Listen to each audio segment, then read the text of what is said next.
এই বেরিবারটা হিরণ মিয়ার আমলে কাজ হয়েছে। হিরণ মিয়া চলে যাওয়ার পর কোনো মেরামত কাজ হয় নাই। এটা যদি মেরামত তাড়াতাড়ি না করে তাহলে আরো ক্ষতি হইবে।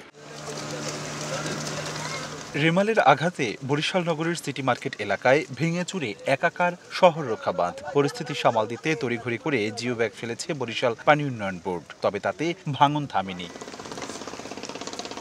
বরিশাল নগরী রক্ষায় শহীদ আব্দুর রব সেনিয়াবাদ সেতু থেকে লঞ্চঘাট পর্যন্ত কীর্তনখোলা নদী তীরের ৫ কিলোমিটার এলাকায় থাকা ১৬ কোটি টাকা ব্যয়ে নির্মাণ করা বাঁধের একাধিক স্থান ধসে গেছে। নির্মাণের পর থেকেই বাঁধ দখল, নৌযান নোঙর, প্রাকৃতিক দুর্যোগ সহ বিভিন্ন কারণে ধস দেখা দিয়েছে।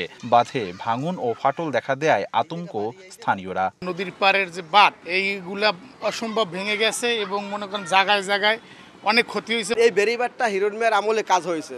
হিরণ মিয়া চলে যাওয়ার পর কোনো মেরামত কাজ হয় নাই। এটা যদি মেরামত তাড়াতাড়ি না করে তাহলে আরো ক্ষতি হইবে। বাংলাদেশ পরিবেশ আন্দোলন ও সচেতন মহল বলছে, নদী রক্ষা বাঁধ টেকসই না হওয়ায় সামান্য দুর্যোগে ফসলি জমি, মাছের পুকুর সহ মানুষের ঘরবাড়ি তলিয়ে প্রতি বছরই ব্যাপক ক্ষয়ক্ষতি হয়। নগদের কাছে সব গ্রাহকই প্রিয়, তাই তো সারা দেশে ক্যাশ আউট চার্জ সবচেয়ে কম।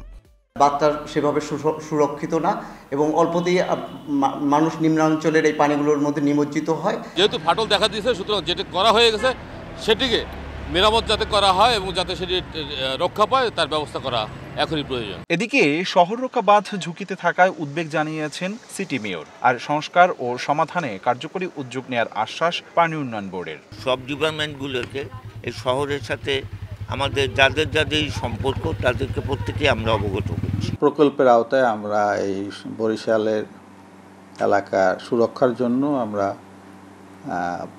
নদী ভাঙন রোধে ব্যবস্থা নিব।